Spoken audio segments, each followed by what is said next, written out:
Cable Television kama ilivyoada kupitia Majamezani siku ya Jumatatu. Tunakuwa hapa mubashara kabisa na kujadili mada mbalimbali na wageni ambao tuko nao kupitia industry mbalimbali. Mimi Isa Said bin Ali, unaweza kuniita Chiwile JR.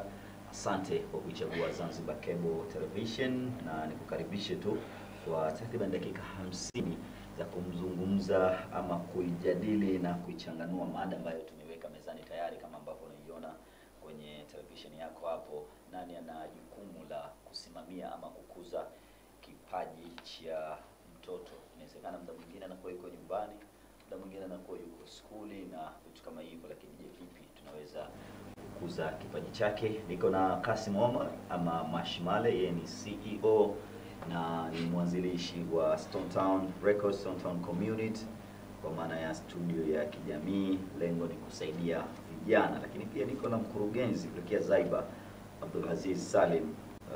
Hawa ni wanaharakati ambao wanapambana sana, kila mtu kwa upande wake kuhakikisha tunasogea kwa maana ya vijana wanaonyesha vipaji vyao na wananufaika pia na kile ambacho Mungu amewajalia. Bana, karibuni sana. Asante. Bana umelala lakini waki hata ukipiga simu saa 9 usiku uko macho. Unalala saa ngapi? Ukunipigia jana ndo nimetoka kazini pale. Niko tayari nipo kitandani lakini sijalala, niko nafanya mambo yangu. Lakini niko tayari nipo. Safi sana. Vipi Stone Town, nini tunaona kazi zinaenda? Tunaenda tunapambana na changamoto za COVID-19, tunaenda nadhani tunaendelea vizuri. Niliona ile Safisha Zanzibar ile ni endelevu ama ilikuwa ni siku ile tu? Safisha Zanzibar ni project itakuwa endelevu. Nadhani kwa sasa hivi wiki ijayo itakuwa ifanyike Nungwi, alafu na wiki inayofuata itafanyika Jambiani. Alafu wataangalia jinsi gani wanaweza kuifanya kwa endelevu kwa Zanzibar nzima. Na Mheshimiwa Waziri mwenyewe anakuwepo. Mheshimiwa Waziri mmoja ambaye ana support na ana nini, kwa hiyo ni mlezi wa vijana naye. Kwa anajua jinsi ya kutumia sisi vijana tuweze tupush tufanye hivyo vitu wenyewe. Na anafurahia kuona sasa vijana wamepata mwamko, mambo yale kwa wanafanya serikali. Kwa maana sasa vijana wanaweza kuja na kampeni zao na wakasaidia kwa upande mmoja serikali katika kufikisha elimu ya mazingira na kusafisha mji wetu. Abdulaziz bwana, kipindi cha corona tulikuwa tuonekana, lakini kupongeze kwa ile project ya kujenga madrasa kule Matemwe. Ufanye kitu kikubwa sana kwa sisi ambao tupata nafasi kupita chuoni, tunasema ile ni sadaka tujaria. Ni sadaka inayoendelea, ni hatua kubwa sana. Mlienda kwa ajili ya kuangalia vipaji vya basket, baadaye mkajenga madrasa. Ndio. Umekuaje? Bwana, umekuwa tofauti kidogo. Ni kweli, kwanza asante sana kwa kuweza kutualika tena siku nyingine. Tunashukuru sana. Kwa kweli bila nyinyi tunasema safari yetu ni refu sana. Tulikwenda Matemwe kama sikosei ilikuwa 2017. Na tulikwenda kwa lengo la kuwasaidia watu wenye mahitaji kupitia basketball. Lakini pia mpango wetu mkubwa ilikuwa katika malengo ya baadaye na ndoto zetu. Ziara ile ilikuwa na maana kubwa sana na maana yake ni kwamba vipi tutaweza kuifikisha basketball mpaka vijijini. Na ili tufanyikiwe katika hilo, tuliona tusiende moja kwa moja na mambo ya basketball. Hata kuelewa kwao itakuwa ni vigumu sana, lakini tukaona tutumie njia nyingine tofauti ambayo itatufanya kwanza tuwe karibu na wale watu, wazifahamu sura zetu, watufahamu sisi ni kina nani. Kwa hiyo ile ilikuwa kwa lengo la kuwasaidia watu wenye mahitaji, lakini pia ilikuwa ni lengo kwa ajili ya malengo ya baadaye ya kupeleka basketball kule. Kwa hiyo tukaona njia ile itaweza kuturahisishia sisi baadaye, hata tukienda na goli la mpira wa kikapu wataweza kutuelewa, watakuwa washatufahamu na wanajua malengo yetu ni kuwasaidia wao. Kwa hiyo safari ile ilikuwa kwa ajili ya kuwasaidia, lakini pia kwa ajili ya kuingiza basketball baadaye, lakini tukaona tutumie kwanza njia ile ambayo tuliamini ni njia sahihi sana. Kwa hiyo na kwa baadaye tunayo malengo kwa vijiji mbalimbali. Vipi tutaweza kufikisha mpira wa kikapu sehemu hizo? Alright. Mada leo tunazungumzia ukuzaji ama usimamizi wa vipaji vya watoto. Actually sisi huku kwetu Afrika hatuna utamaduni wa wazazi kufuatilia mwanangu ana talenti gani. Ndio. Mwenyewe juu niko na mwanangu mkubwa anasoma darasa la 6. Ndio. Tutapita katika madaftari yake mule, ndio shule zinakaribia kufunguliwa, ngakuta kuna mistari nyimbo nyingi sana mule zimeandikwa, na ni binti kuta nyimbo nyingi sana. Ndio. Nikamwambia mama yake huyu ni mtunzi wa nyimbo. Ndio. Kwa hiyo hichi ni kipaji. Lakini tayari mimi nimekiona ukipeleka shule anakosoma inakuwa ni ngumu kidogo kulingana na mazingira yetu. Hata katika upande wa basketball inawezekana kuna mtoto tunamuona ana talent. Ndio. Anakuja pale Maisara anacheza lakini akiondoka pale wapi kwingine anapata nafasi ya kucheza hii basket, kwa maana ya kwenye mashule, ama mzazi anachukua yale majukumu ya kusema kumnunulia vifaa ama kumtengenezea yale mazingira rafiki kulingana na kipaji chake. Kwa maana sisi mara nyingi watu tunaamini sana kwenye kusoma, mtu awe daktari, awe nani, mwanasheria na vitu kama hivyo. Ili mwenye jukumu kubwa hapa ni nani kuhakikisha sasa mtoto ana talent ya basketball? Mazingira yetu ya Zanzibar tunayajua. Nani ana jukumu kubwa hapa? Safi sana. Kwanza nianze kwa kumbebesha mzigo kidogo huyo kijana au huyo mtoto. Yeye ni mtu wa kwanza ambaye yapo ni mzigo kwake, kwa sababu inawezekana bado ni mdogo. Labda kipaji ambacho mtu mwingine kama mtu mzima atakiona kwake, labda yeye hawezi kukiona kwa upana zaidi. Lakini licha ya hivyo, safari hii inaanzia kwa yule mhusika mwenyewe. Yule mhusika, kwa sababu na kuwa mdogo zaidi haimaanishi kwamba kitu unachokifanya usikipende wala usikifanye kwa bidii. Na nadhani ingekuwa hivyo hata hawa watoto wanaosoma chekechea wasingekuwa wanafaulu. Unaona? Kwa hiyo ule umakini unaweza ukaanza hata kijana akiwa ni mdogo. Kwa hiyo maana yangu ni kwamba safari hii inaanza kwa kijana mwenyewe, alafu sehemu ya pili inafuatia kwa wazazi, na sehemu ya tatu inafuatia kwa wale watu ambao wanakiongoza kile kitu ambacho yule mtoto anakifanya.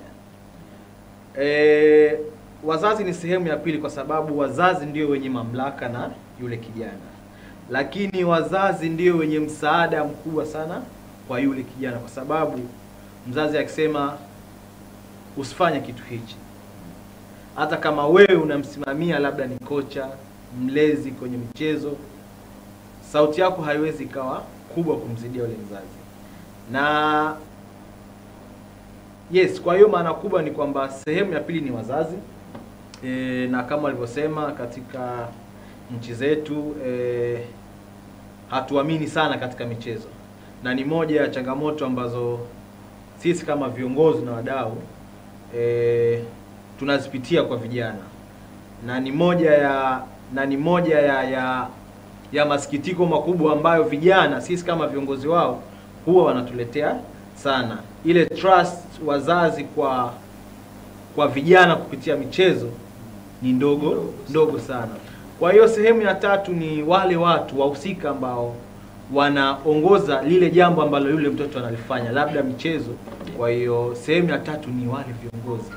Sisi ndio wenye jukumu ya kuweza kumsaidia yule kijana kupitia mifumo mizuri ambayo tutaiweka katika chama chetu au taasisi zetu au kwenye serikali, kwenye wizara ya michezo. Kwa hiyo viongozi sisi tunaongoza lile jambo, ndio pia tunapaswa kutumia njia mbalimbali kuweka mifumo mizuri ambayo itaweza kuwasaidia hawa vijana. Kwa hiyo kwa ufupi ni kwamba sehemu ya kwanza ni kijana mwenyewe, sehemu ya pili ni wazazi, sehemu ya tatu ni viongozi ambao wanaongoza lile jambo ambalo yule mtoto anashiriki. Mashi, kwa swali hilo pia nililete kwako, kwa maana tunaligeuza kwa mtoto kama huyu binti Chiwili ambaye yeye anaandika mashairi ama anatunga nyimbo, kwa maana tunaona ana kipaji. Mimi tayari nimeona hicho kitu kama mzazi, lakini muda mrefu niko kazini, mtoto anaondoka asubuhi anaenda shule, kutoka shule anakula mchana, anapumzika kidogo, jioni anaelekea madrasa. Kuna changamoto kidogo hapo, kwa maana kipaji cha huyo mtu kinakuaje, na ni nani naweza tukasema sasa atakuwa na nguvu ya kukisimamia hizi? Ndio kama alivyosema mwenzangu, yeye mwenyewe kwanza, kwa sababu siku zote kipaji kinapotokea nyumbani. Hata mimi nilikuwa nafanya music, kwa hiyo kuwaaminisha watu wa familia kwamba na mimi naweza nikafanya music na nikasoma, ilikuwa ni moja kitu ambacho changamoto kubwa sana, na nadhani ilinisaidia vile vile kunifanya nisome nifika university huko nafanya music, kwa sababu mimi mwenyewe niko nataka, kwa ili niwaoneshe na wao mwenyewe utakuwa uoneshe sasa wao siku zote nyumbani inakuwa katika masuala ya vipaji. Sasa sisi kwetu Afrika nyumbani unapata salamu nzuri kupitia kwa watu wa pembeni kwamba mwanao ana kipaji kizuri anafanya, lakini yeye wa mwanzo nyumbani kwa mimi inakuwa ni ngumu sana. Kwa nadhani mtu mwenyewe passion yako ni kuifuata, lakini inakuwa sasa ni kweli tunapata matatizo kwa sababu nakana vijana. Sawa, kijana mkuta ana passion ya kufanya, ana mazingira mazuri ya kufanya kile kitu, kwa ndio hiyo unakuta sasa mazingira ni hizo community platform kwa mtoto kama huyo. Sasa huyo anaandika mashairi, anayo sehemu anaweza kayapata hata nusu saa, babake akampeleka akasimama akapata confidence ya kuongea poetry yake. Kwa hatuna sehemu kama hizo ambazo vijana kuna ambazo anaweza kaenda akatumia muda nusu saa kupata motivation yeye mwenyewe kupitia wengine wanapofanya kitu kama chake, na vile vile kukutana na wale sasa watu ambao wana same interest. Kwa hiyo vijana hicho ndio wanachokosa, wanakosa sasa yale mazingira mazuri ya kufanya vile vitu. Sasa nyumbani hakubaliki, sasa hakuna hata mazingira kaibia akapata kufanya kile kitu, hata nyumbani akakiona ni kizuri. Kwa hiyo ndio maana tumeweka hizo community ambazo sasa tunapata vijana wanakuja pale, umeona sisi tunawapa misingi, na mwisho wa siku sasa mtoto unamkuta mmoja anakuambia Mashi, nataka uonane na mama yangu. Ndio. Au nimekutana, nishapata kesi, nishakutana na wazee zaidi ya 2 mpaka 3. Mwisho juzi nimekutana na mzee wa la box, mwanamke kijana mzee, mama yake kaja kaona mazingira, hata kwa huyo mzee sometimes anaona labda mama anafanya uhuni hivi, lakini kumbe kama unamtengezea mazingira mazuri ya kukaa yesa ikawa ndio kijiwe chake, lakini anajifunza, maana yake hata mzee wake akija nakuta ni kijiwe salama, sio kijiwe ambacho kinampotesha mwana. Kwa hiyo kuja ofisini mwenyewe akaridhika, akapenda, akaongea tatizo. Kwa hiyo mama naye anakusaidia sasa kukupa weakness za yule mtoto na uzuri wake. Kwa hiyo unapata sasa jinsi gani na wewe kumjenga. Huu ni muhimu sana kwamba mzee na sisi wadau ambao tunaona kwamba hiki kitu tunaweza tukatia mchango wetu katika serikali au katika jamii kukisaidia, tunamtengezea mazingira mazuri yule msanii au mwanamichezo ambaye ana ari kufikisha ndoto zake, kwa sababu sio wote wana ari za kufikisha ndoto zake.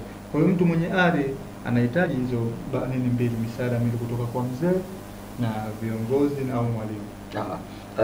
Niliwahi kukutana na daktari mmoja ambaye yeye ni mchezaji mpira mzuri sana, kwa maana ni mchezaji haswa, lakini wakati yuko kijana mdogo kulikuwa kuna misukumo miwili, maana nyumbani wanataka yeye awe mchezaji mpira, yani wazazi walikubali, lakini mazingira ya shule aliyokuwa anasoma wakawa hayashabiani na mazingira ya kimpira, kwa maana facilities za pale skuli hazimwezeshi kucheza mpira, na alikuwa anakaa hapo kwa muda mrefu. Kwa hiyo ikabidi sasa ile focus yake kwenye mpira ikawa imeondoka, akabeza ili kwenye udaktari. Hapa pia kuna changamoto kidogo kwa maana ya mifumo yetu. Uzakuta kwa Unguja kukuta skuli haina kiwanja cha mpira siku hizi ni kitu cha kawaida, tofauti na zamani. Hii tunawezaje kuhakikisha huyu mtu sasa anasogea katika hizi changamoto, kwa maana kama kwenye basketball ni skuli chache sana zina viwanja vya basket kwa sasa hivi. Ni kweli, na na ni moja ya swala ambalo tunaomba sana serikali siku nyingi, na alhamdulillah wanafanya na wanajitahidi sana kusikiliza na kutusaidia katika yale maombi yetu, lakini bado inahitajika jitihada kubwa sana, kwa sababu vijana wapo wengi sana. Vijana ni wengi sana mtaani, wengi sana. Viwanja vinahitajika vingi sana sana. Ikiwezekana hata kila mtaa ukute kiwanja, na hiyo ndio njia pekee njia nyingine ambayo itakuwa ni msaada pia kwa hawa vijana, kwa sababu moja ya changamoto ambazo wanakutana nazo muda mwingine ni kama hizo za viwanja. Unamkuta kijana anataka kucheza, anapenda, lakini labda akienda kiwanja fulani, sawa, anawakuta watu ambao wanatumia kiwanja kile na uwezo wake yeye ni tofauti sana. Kwa hiyo anashindwa kupata labda ule muda, au yani ule muda wa yeye au nafasi ya kuweza kujoin mazoezi pale, kwa sababu level yake na ya wale watu wanafanya pale ni vitu vili tofauti sana. Lakini vikiwepo viwanja vingi, ina maana hata programs zinabadilika, wakufunzi wanakuwa ni wengi, maamuzi yanakuwa ni tofauti. Bwana, kiwanja hichi bwana tutatumia kwa program za watu ambao wanaanza kujifunza basketball, au bwana kiwanja hichi tutatumia kwa ma veterans, unaona. Kwa hiyo ile pia inasaidia kwamba yule kijana ambaye anaanza kucheza anajua sehemu yangu mimi ni sehemu ipi, kiwanja changu mimi kiko wapi. Sasa ule uchache wa viwanja unafanya vijana hasa hawa wanaoanza kucheza labda waishie njiani, kwa sababu ya vile viwanja matumizi yake sana inakuwa ni kwa wachezaji ambao tayari wana uzoefu, unaona. Wengine wanaweza kuendelea, ambao malengo yake labda na muono wake ni mbali zaidi, ndio hapo unakuta labda anakwenda kiwanjani saa 7 za mchana, ule muda ambao uwanja hauna watu. Okay. Changamoto kubwa ambayo kwa mimi naiona ni kwamba mifumo yetu ya kimaisha pia nadhani ina hiyo changamoto. Kwa mfano Mashi, sasa hivi we mwanao anamuona sometime anapiga keyboard, kitu gani unamfundisha, lakini baada ya pale wapi kwingine anaenda kujifunza, wapi kwingine tunampeleka? Kwa sababu ya umri wake mwanangu Raisa anaweza kama mwanamuziki kama babake, na naona hicho kitu ana passion nacho, kwa sababu anaomba mwenyewe. Kwa mara ya kwanza amenunua keyboard, wakati alipoondoka anapiga, sio kwamba anajua kupiga na nini anafanya, lakini mwenyewe alinifuata, Mashi naomba gita.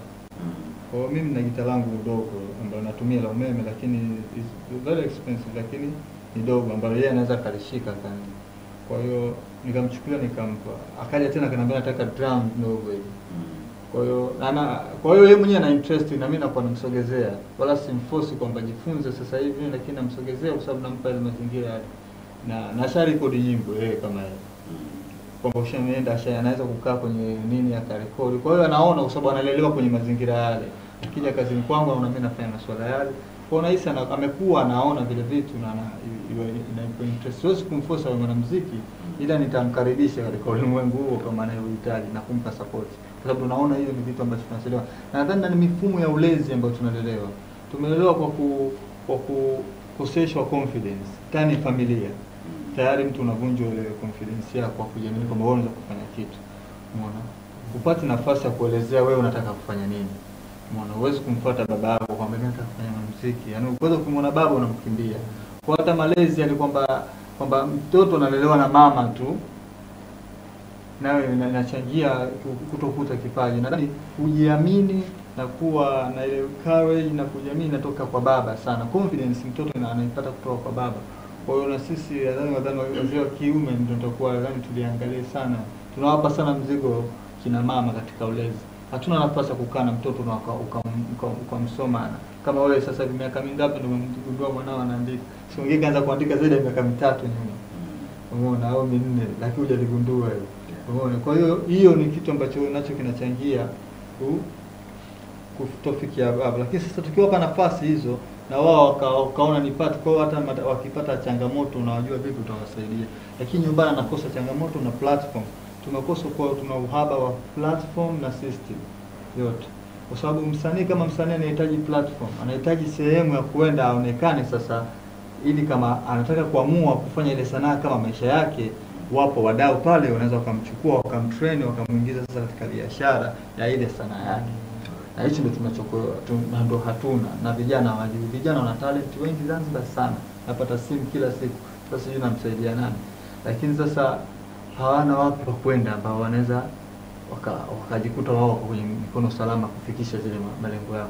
Na sasa hivi nadhani serikali ielewe kwamba kuna industry nyingine imeingia sasa hivi duniani ambayo ndio inaingiza income sana katika nchi nyingi duniani. Creative industry. Creative industry ni industry mpya ambayo industry hiyo imebeba 80% vijana. Mfano, ndio wameelekea hapo. Vijana sasa hivi hawataki mambo ya kuajiriwa, wanataka wawe free, wafanye vile vitu ambavyo ndio ulimwengu umekuwa hivyo. Kila mmoja anataka kuwa mbunifu. Kila mmoja anataka kuishi maisha free, lakini anaingiza income kwa njia yoyote ile ambayo ya ubunifu. Kwa creative industry sisi bado tujaingia, serikali haijatupia macho. Haiamini kama kuna nini. Nadhani mainland sasa hivi wameona umuhimu wa creative industry. Mtu kama Diamond kwa mwaka analipa milioni 54. Msanii mmoja ambaye kaajiri zaidi ya watu 200. Hapa wote nao wanakata kodi. Kwa hiyo umeona sasa industry ilivyokuwa. Kwa hiyo wameona kwamba sasa kumbe huko tunaweza tukapata nini. Ndio maana kifo matamasha yote makubwa sasa hivi TRA wanakuwepo, wanachukua kodi.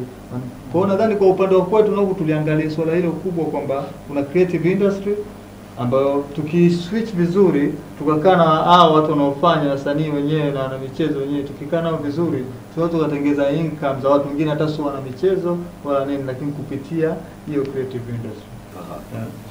Ndoto za vijana wangapi ambao wanacheza basket pale Jang'ombe zinakufa kwa sababu ya kutokuwa na uwezo wa kununua vifaa vya basketball? Ni mchezo fulani expensive sana. Yaani ukitaka ya Jordan yake mzee kama 70 ungoki nayo, ukitaka jezi ya juu pia bukta, vitu kama hivyo. Ni mchezo fulani wa gharama sana. Kwetu sisi huu ni mchezo wetu kweli na tunauweza. Ni kweli ni mchezo ambao expensive, lakini ukiwa na malengo haukufanyi kwamba ushindwe kushiriki, kwa sababu hata ukiangalia historia ya wachezaji wengi wa NBA na hasa waliotokea Afrika, maisha yao yalikuwa ni magumu sana. Kwa hiyo kwanza niseme mchezo huu kuwa expensive haumfanyi kijana ambaye ana ndoto na malengo kutokucheza. Na kitu hili kiwe kizuri mbeleni lazima kiwe na changamoto, kwa sababu zile changamoto ndio zinakukuza wewe kiakili. Zile changamoto zinakupa maarifa. Zile changamoto zinakufanya uwe strong, ili uzidi kupambana zaidi.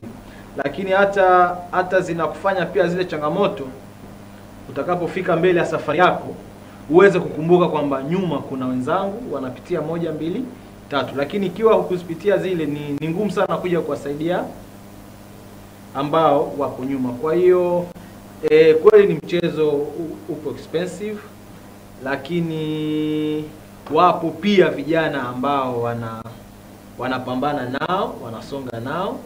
Licha ni kweli wapo ambao pia wanakata tamaa kwa sababu ya ule expensive wake, lakini pia wapo ambao wanakata tamaa kwa sababu ya kumwangalia mwingine.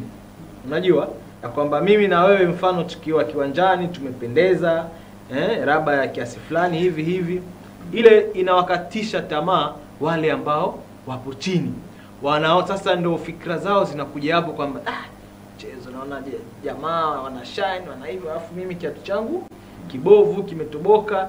ile ni kweli wapo ambao inawafanya wakati tamaa, lakini wenye malengo zaidi na ndoto kubwa, hiyo haiwakatishi tamaa, lakini inawapa nguvu kuwafanya kwamba okay, siku moja na mimi nitakuwa hivi ama zaidi ya hivi.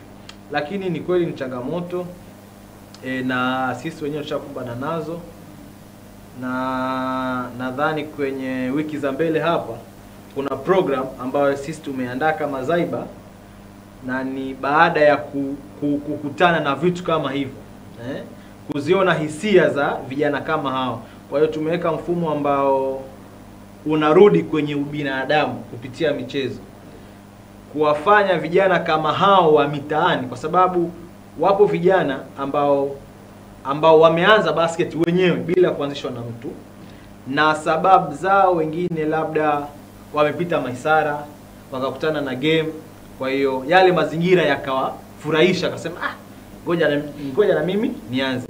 Sasa vijana kama hao wengi unakuta wengi pia hawapati nafasi za kuwa kwenye club. Unakuta vijana wengi kama hao wanajificha mitaani.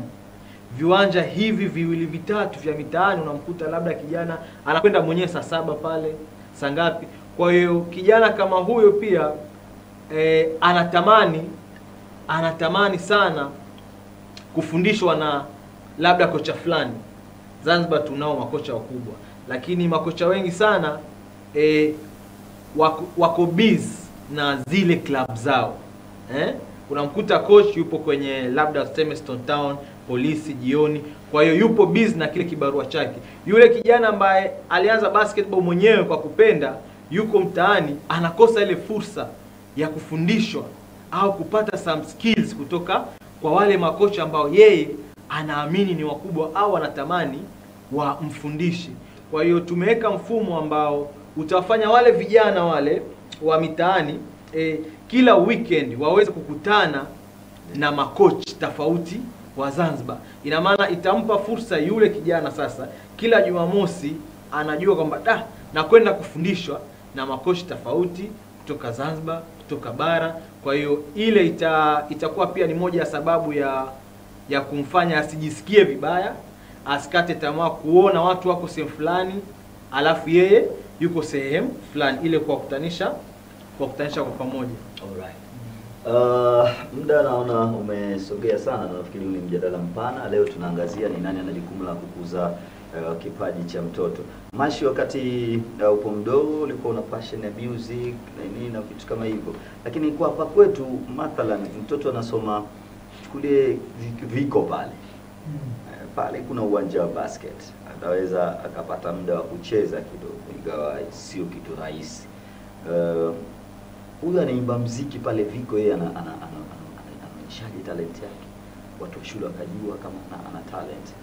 Na hizo ndo nadhani hizo hata mimi ndo zonifanya nimeweza kuendelea na talent yangu, kwa sababu system ilikuwa mimi sekondari nimesoma bara, nimesoma Tanzania secondary school pale, na ilikuwa ukifunga na ukifungua kuna welcome party na open party, na sisi ni boys tupo. Kwa hiyo tunaletwa, tunapata invitation, tunawapelekea hata wenzetu wa Jangwani pale. Kwa hiyo tunachanganyika, tunakuwa boys and girls. Na inakuwa ni mwenye kipaji ana perform pale. Mimi huko ndio nilipoanza nikapata confidence. Kwa hiyo nilikuwa na perform kwenye open school party za school zote, naenda Kibasila, naenda Forozani, naenda Jangwani, nikisikia kwa hiyo ndio sema kwa imenijenga kwenye sanaa yangu ni school, kuperform kwenye mashule tofauti. Kwetu hamna hiyo. Sasa kwetu huku ndio hicho kitu, nadhani ni kitu ambacho hakipo. Sidhani kwamba watu Zanzibar wapendi muziki. Unajua sasa inakuwa ni ile culture na ile mazingira tuliokulia. Zanzibar nahisi watu wanapenda muziki, lakini watu hawataki kusema mimi napenda muziki. Unaona? Kwa hiyo tunapenda, kwa sababu sisi wote tumezaliwa Zanzibar, tunasikiza wazee wetu, tunaona wanasikiza taarab, kuna radio ndani nini. Umeona? Sasa hivi kuna kitu, kuna DSMA. Nadhani sehemu ambazo vijana wengi ambao wanataka kujifanya muziki wakimbilia huko. Ni sehemu ambayo imetengenezwa, ina kila kitu. Nia yake ni kutunza urithi wa muziki wa Zanzibar na kuendeleza kwa vijana. Kwa hiyo nadhani hata serikali ina support hivi vitu, ndio maana kuna ile sehemu DSMA inasupportiwa na serikali. Sio serikali, lakini inasupportiwa na serikali. Au vipi bwana? Kwa hiyo sehemu ile pale inakuwa sponsorship zipo nyingi. Au vipi? Sponsorship zipo nyingi zinatoka, nadhani sponsorship ukienda kwanza ukaanza kusoma certificate mpaka diploma na kufanya na mitihani. Vile vile. Kwa hiyo unaweza kujifundisha theory na nini. Vile vile lakini ni free kwa sababu una sponsor. Kwa hiyo kwa nini tusitumie opportunity? Kwa vijana wengi nadhani wao watafute hizo platform. Zipo chache lakini na wao wenyewe wajitoe kutafuta zina. Hamna vikokotoni, hamna nini, skuli hamna, lakini vipi nje mtaani zipo sehemu association ambazo zinadili na vile vitu tunavyopenda. Nadhani zipo association chache kama hiyo, kuna basketball Zaiba. Unahisi wewe una ndoto yako unataka nini? Mfuate Abdulaziz. Au vipi bwana? Bwana mimi na ndoto yangu lakini sina club, sina nini. Wapi naweza nikapata kuonesha? Mimi napata vijana wengi wanakuja. Mimi nataka kuimba. Mimi sio kazi yangu kuchukua mtu nikamfundisha kuimba. Kazi yangu mimi ni kumchukua mtu kutoka kwenye kuimba na kwenda kufanya biashara ya kuimba. Mbona ndio maana leo nimekuja na hichi inaitwa music business. Sasa vijana wengi wanafanya music. Vijana wengi wanafanya sanaa. Lakini unabadilisha vipi? Unajuaje? Unajuaje jinsi ya kubadilisha sanaa zao kuwa biashara na kuwa maisha yao? Kwa hiyo ndio tunakosa. Na hicho ndio tunajaribu kukifanya Stone Town Record. Kumfundisha kijana awe independent, ajue kama yeye mwenyewe kujisimamia, uweze kufanya biashara yake ya muziki na jinsi gani atafanya, kwa sababu sanaa haina mipaka, lakini biashara ya sanaa ina mipaka. Na kama uwezi kufanya kuidili na mipaka biashara sanaa au kufanikiwa kisanaa. Umeona, hilo ndio tatizo. Na ndio maana tumeshindwa kutengeneza wasanii wengi wenye mafanikio Zanzibar. Tuna vipaji vingi na vingine vinakufa, lakini vimeondoka havijakuwa na mafanikio. Kwa hiyo tunajaribu kuondoa. Moja ya mshikaji wangu ambaye nilikutana naye siku za hivi karibuni aliniambia changamoto kubwa ya wasanii wa Zanzibar, anawaza akitoa nyimbo apate interview bomba wapi follow kwenye linki kwenye bio yangu kamaliza. Ana target nyingine. Hii nayo ni changamoto kidogo. Tutaitafutia siku tuje tukae tujadili kwa pamoja, na kitabu kina kurasa nyingi lakini tutaenda nacho. Abdulaziz, nataka tumalizie kwako kidogo. Ndio. Tumeona changamoto tunazijua, na mimi binafsi naona vile ambavyo unapambana kuhakikisha game ya basketball Zanzibar inakuwa. Unajaribu kutukutanisha na watu mbalimbali, kwa maana ya ni harakati. Na ni jambo zuri sana, na mimi ni mmoja kati ya watu ambao binafsi niko tayari kusimama na wewe katika hatua yoyote ili kuhakikisha vijana wetu wanasogea. Asante sana. Pengine hizi changamoto tunaziongelea sana. Tunahitaji uwanja basket maskulini, tunahitaji hichi. Tunafanikiwa kweli? Alhamdulillah, maana tunafundishwa hata kwenye dini kwa kile kidogo pia tushukuru. Na pia kitu kingine, watu pia wanampenda mtu anayeshukuru kwa kidogo. Hatuwezi tukasema ni haki yetu, unaona, lakini ni mahitaji ya msingi ambayo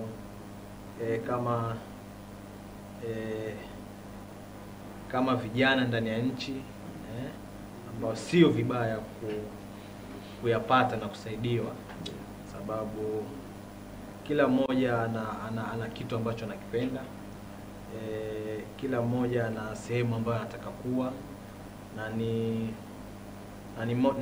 na ni moja ya mambo ambayo hata viongozi wetu wa juu wa serikali siku zote wanakuwa wakitushauri tuweze kufanya kazi kwa bidii, tuweze kupambana kwa ajili ya ndoto zetu kama vijana.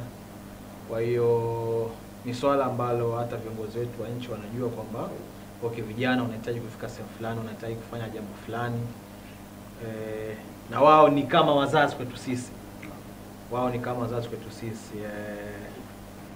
Tunafanikiwa, lakini tunatamani tufanikiwe zaidi na zaidi. Yale tunayoyahitaji tuyapate, labda tuseme kwa ukubwa zaidi na kwa ubora zaidi. Basi sawa, tunaweza tukatafutana kwa siku nyingine kwa maana mada ni pana na hatujapata muda mzuri, dakika 50 ni chache na nimeshanyoshewa mkono, zimebakia dakika 3 tu tuhitimishe hiki. Bana Mashi, mimi nakushukuru sana. Asante. Wewe nafikiri ndani ya mwezi huu kabla tujaingia kwenye mambo ya uchaguzi hapa tutakutana tena tukae. Kwa sababu naona pia ni time ambayo wasanii wanatumika sana kipindi hiki, alafu baada ya hapo hatuoni benefit yoyote. Kwa hiyo tutaitana hiyo tuzungumze kama ambavyo tumekuwa tukiwaita wanasiasa. Nimefanya program na Zaeka hapa, rushwa kwenye uchaguzi na vitu kama hivyo. Kwa wasanii pia lazima nao wajue kwamba nao pia wanatakiwa is win to win. Ni biashara sana. Na vile vile nadhani vile vile kwamba wasiogope kufanya kazi na chama chochote kwa sababu wao wanafanya biashara. Kwa hiyo ukafuata na CCM, mtengeze nyimbo kwa kwenda vile kwa sababu ni wewe, yani mwanasiasa anatakiwa aelewe hivyo, audience anatakiwa aelewe hivyo, na msanii aelewe hivyo kwamba yeye anafanya kazi yake. Yeye ndio maana jina lake lingine. Unaona hapa tunamtaja jina langu lakini na jina langu lingine la kazi la msanii. Kwa hiyo ni kwa ni yule, huyu ni mwingine. Yeye mwenyewe pia ana chama chake. Kwa hiyo hiyo wale wao ni muhimu sana. Basi sawa, nilikuwa na Abdulaziz Salim, yeye ni mkurugenzi kuelekea Zaiba pale. Ofisi iko sehemu gani? Ofisi ipo Wanakwerekwe. Na muda gani tunakuwa tupo pale? Pale muda wote tupo. Kasoro weekend. Kasoro weekend. Wanakwerekwe sehemu gani? Address yake kidogo iko ndani. Lakini nyumba kama unaenda nyumba mbili, kuna hii lami ya kupindia nyumba mbili Beka. Sasa unaachana na ile kuna njia ya fusi unaifuata. Alright, shajua. Mita ya kati pale. Ipo ndani kidogo kwa sababu unajua, lakini inshallah soon ni moja mipango ambayo tuko nayo tuhame kidogo tuingie kwenye mazingira rafiki. Basi sawa, Mashi uko maeneo ya Vuga pale. Mimi nipo kwa Shoka pale karibu na Jeskona. Kwa Vuga ni rahisi kupitia pale. Lakini mitari kwa Shoka ni mtu maarufu pale. Kwenye social network Stone Town Records. Stone Town Records ya kwenye social network ya Facebook Stone Town Records. Na Zaiba ni Zanzibar Young Basketballers Association. Alright. Unaweza ukafollow kwenye Instagram, inapatikana Chiwile JR, Zanzibar Cable pia tupo Zanzibar Cable TV kwenye Instagram. Asante, na nikwambie tu kwa leo tulikuwa tunajadili kwa namna gani au nani ana majukumu ya kusimamia kipaji cha mtoto. Kwa hapa kwetu vipaji sio vitu vinavyopewa kipaumbele sana, lakini tuna vijana wenye vipaji na wanahitaji kusapotiwa, kwa maana kuanzia kwenye familia, shule na hata watu mtaani. Mimi kwa leo nimefikia tamati. Tukutane siku nyingine na wakati mwingine kupitia Mada Mezani. Endelea kuangalia vipindi bora zaidi kuelekea Zanzibar Cable TV. Bye bye.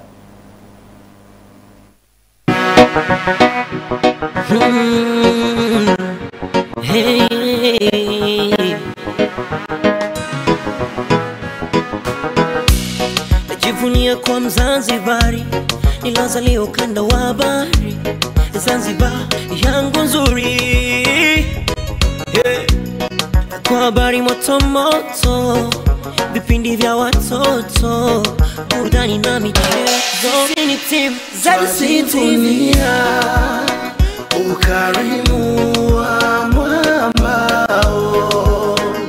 Sisi ni timu burudani kikwetu zaidi.